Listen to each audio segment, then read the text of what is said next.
Elon Musk receives billions of dollars of taxpayer-funded welfare subsidies for his unprofitable businesses every single year. Jeff Bezos literally pays zero taxes. Oh, but you're a YouTuber complaining about capitalism on YouTube. Ha! How ironic. Actually, wrong. Because, yeah, YouTube is actually owned by Google, who literally exists only because DARPA, a military agency funded by taxpayer dollars and not the free market, invented the internet, GPS, and literally every technology Google relies on to be successful. And they didn't just invent technologies Google is dependent on, they literally funded the inception of Google itself when they gave their founders billions of dollars of taxpayer-funded grants so that they could pursue their dreams. Oh, but you're complaining about capitalism while using your iPhones. Actually, fun fact, the first mobile phone was actually literally invented in the USSR decades before Apple was even conceptualized. Maybe, just maybe, you should learn to, actually read history books instead of getting all your information from these cringe alpha male podcasts. I've spent a lot of time critiquing capitalism in all my videos, as I'm sure you all very well know.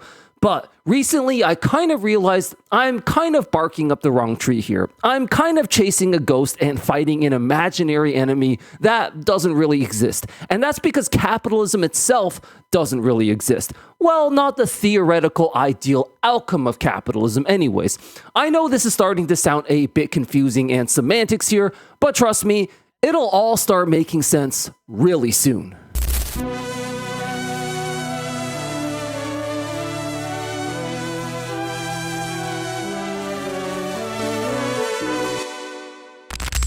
Freedom and capitalism. Capitalism is all about freedom. Free markets, free flow of money, the freedom to choose your career, so on and so forth.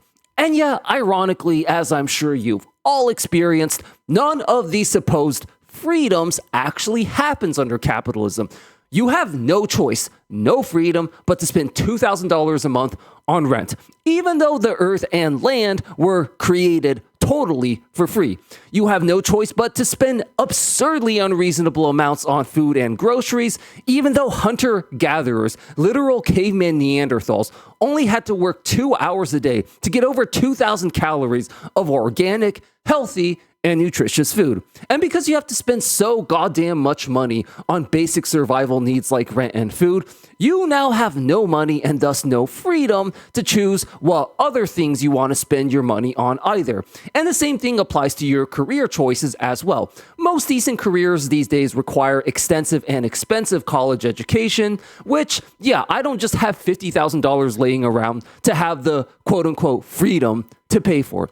So we're at a very interesting point here, where this begs a very interesting question. Why do we still associate capitalism with freedom so heavily when we've all literally experienced firsthand that there's absolutely no freedom under capitalism? Well, it all has to do with one thing: optics. Part 1, the capitalist illusion. Now, as I said in the beginning, real capitalism doesn't actually exist, and that's because it can't exist. We'll get to that soon enough, believe me. But while real capitalism does not and cannot exist, supporters of capitalism certainly can exist, do exist, and to their credit, do a great job of lying and manipulating you to believe that capitalism does exist and, more importantly, is directly tied to freedom. You've heard billionaires and their corporate simp defenders utter the term free market more times than you can count, to justify, of course, the horrible conditions they've created. If I had $1 for every time a billionaire uttered the phrase, the free market, I'd probably be a billionaire myself. But as a wise man once said, actions speak louder than words. Watch what they say and not what they do. They may tell you to pull yourself up by the bootstraps, but they'll never complain when they themselves receive billions of dollars in government subsidies, funded by your taxpayer money, by the way. They'll tell you that the free market is a magic silver bullet solution, a cure to all of society's problems. And yet, they clearly don't believe in a free market themselves, which is why they're always begging for a government-planned corporate welfare money. Their real-life actions clearly show they absolutely love and adore communism. So why are they constantly trying to convince you that communism is evil and capitalism is freedom? Well, it's time to finally delve into what I've been foreshadowing throughout this entire video. Real capitalism does not and cannot exist. Part 2. The free market isn't really free. Capitalism doesn't exist because the free market doesn't exist. The entire ethos of capitalism was built on the idea of a free market. So if we can prove a free market doesn't really exist, the entirety of capitalism collapses alongside with it. Capitalism is supposed to be an economic system, the best system humans have ever invented, according to corporate simps. Unfortunately for them, our experiences clearly tell us otherwise, which is why Gen Z is calling them out on their BS. But while they've definitely failed at economics, they've unintentionally, or perhaps intentionally, have gotten very good at the PR optics game. When capitalism is so heavily associated with the free market, and communism is so heavily associated with a government-planned economy, it's really hard to win that argument because of optics alone. You're never going to be able to convince the average everyday person that a government-planned economy sounds better than the free market. What we instead need to do is to expose the truth, which is that capitalism is not a free market. In fact, it is anything but the free market. What it really is a CEO, billionaire, and corporation planned economy. It's just as, if not even more, of a centrally planned economy as communism is. The only difference is they've swapped out the entity in control of the central planning. Instead of the state or government doing the central planning, it's billionaires and corporations doing it. This is a consistent pattern we always see under capitalism. And this is why billionaires love receiving welfare handouts and government benefits so much. They may shame you for receiving $200 in food stamps, but they themselves collect literally billions of times more welfare benefits. Whew. Okay, so we just covered a ton of history right there. And as you all know, whenever we do this, it's very important to me that we get all our facts and evidence correct. And that is where the sponsor of today's video, Kimmy, comes in. Think ChatGPT, but bigger, better, and much more reliable. Whenever you chat with Kimmy and ask it questions, it always scours the web thoroughly for reliable sources, so you can be rest assured that it's giving you complete, accurate information and not just hallucinating what it thinks you want to hear. And I asked Kimmy to summarize it all for me in the form of a mind map, which made all this information just so much more digestible and ultimately made this video you're currently watching right now just so much better. But this isn't even close to the craziest part yet. You see, Kimmy just added a feature called OK Computer, which can code entire websites and mobile apps with one single prompt. A lot of you have been asking me, for example, to make a website recently, which unfortunately I really just don't have enough time to do myself these days. But thanks to Kimmy, I'm simply going to ask it to make a website for the Philosophical Gamer with a single sentence prompt and watch this absolute magic unfold. In about 10 minutes, it literally coded an entire freaking website for me. You can even go to our website, freshly created by Kimmy, click on the video links of your favorite videos from this channel, and directly watch them from our new website, which you can actually check it out. I'll actually link it below in the comments. So yeah, as you can see, guys, this AI technology is just absolutely mind-blowing, and you can try it out for free using my link in the pinned comment. As you can see, there's so many incredible potential use cases for this, so give it a shot today.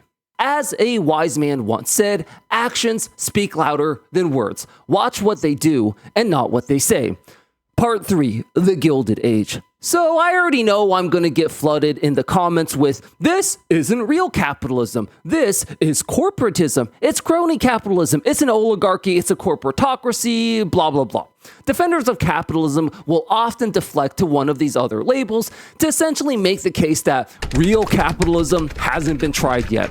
And there's just one problem with this retort. Real capitalism actually has been tried. And when it was tried, it was actually much, much worse. 1870s to early 1900s, American Industrial Revolution era. During the Gilded Age, the American economy was essentially a capitalist wet dream. All of the problems they blamed the current situation on didn't exist back then at all. There was no Federal Reserve printing money, something they always like to blame the Fed on, no laws or restrictions on labor, no minimum wage, something which I know capitalists really hate. They didn't even have income tax until 1913. Ideal conditions for quote-unquote real capitalism to flourish.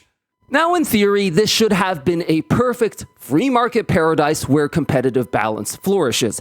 And instead, the exact opposite happened. Capitalism is supposed to be a free market in theory, but in actual reality, it may start out that way, but it inevitably devolves into a centralized corporation-planned economy every single time. This is because when you have a winner-takes-all system, well, eventually a winner takes all, and monopolies follow suit. John D. Rockefeller was the world's first billionaire, and a poster boy for quote-unquote real capitalism. His company Standard Oil got to a point in the 1880s where they literally controlled over 90% of the US oil refinery market. It got to a point where literally everybody was dependent on him for oil, and the very first thing he did with this leverage was to kill free market competition and not enhance it. He negotiated secret rebates and preferential shipping rates with major railroads, giving him a massive cost advantage that crushed smaller competitors. He temporarily slashed prices in certain markets so that rivals couldn't compete, and then raised rates as soon as they had been driven out of the market. Now, what about working conditions for the average Joe, though? Well, there's no better example to turn to for this than Rockefeller's biggest rival at the time, Andrew Carnegie. Rockefeller was the king of oil, Carnegie the king of steel. This was a very public billionaire rivalry at the time, similar to what you see with Elon Musk and Jeff Bezos or Mark Zuckerberg today. Carnegie Steel is infamous for having probably the absolute worst working conditions in all of human history. I'm not using all of human history as an exaggeration or hyperbole here, by the way. I've actually gone through and researched thousands of years of human history over the course of all my videos, and it's almost impossible to find a time where working conditions were worse. Employees of Carnegie Steel were forced to work brutal 12-hour shifts 7 days a week without a single day off the entire year, except for the 4th of July. Work in a steel factory was extremely intense, chaotic, and dangerous. At one point, it was estimated that Carnegie Steel was responsible for 20% of all male deaths in the entire city of Philadelphia, where Carnegie Steel was located. Now, you'd expect that with how dangerous these jobs were, at least they'd be paid well, right? Wrong. The average wage for a worker at Carnegie Steel was just $10 per week. Extreme poverty level wages, even by back then standards. One day, eventually, the workers had enough and attempted to unionize. And rather than being a reasonable human being and paying his workers a reasonable wage, he simply brought in immigrants from third world countries who were willing to work for even less. Now, does this sound familiar? This is a phenomenon which I like to call Schrodinger's capitalism. Most capitalist-leaning people love to hate on illegal immigrants and blame all of our problems on them. And the grand irony in all of this is that it's literally capitalism itself that's directly responsible for the influx of illegal immigrants. Capitalism is all about profits at the end of the day, and it's a simple mathematical fact that a capitalist business owner will profit way more by hiring illegal immigrants than paying native workers decent money. This is why, despite all their tough talk against immigration, every capitalist businessman has been exposed for using cheap migrant labor in their very own businesses. Again, watch what they do, not what they say. Part 3. Different paths, same outcome. Now, personally, I'm neither a capitalist nor a communist, as I believe the future is going to require a completely new system, and I've talked about this in many videos. One ironic thing, however, that I've realized is that as much as capitalists love to scream, communist, commie, in a derogatory way, they actually have a lot more in common with communists than you think. For example, if you're a Zoomer or millennial, you've definitely been called a leech or social parasite by capitalists for not wanting to work. You've also been called a communist for not wanting to work.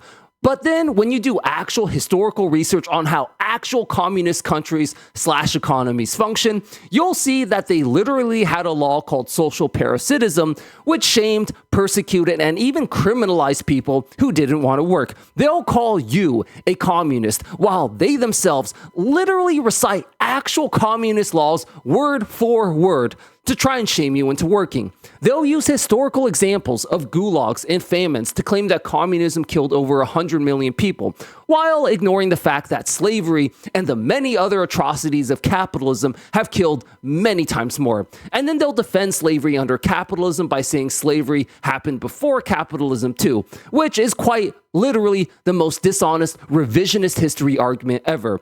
A, famines and gulags certainly happened long before communism too, yet they pin all those atrocities on communism alone. And B, well, I guess this means if I were to murder somebody, I don't know, I could just go in front of the judge and be like, hey, murder happened long before I existed too. I'm certainly not the first person in history to commit murder, so, not guilty, I guess. Yeah, somehow I don't think that defense is gonna fly.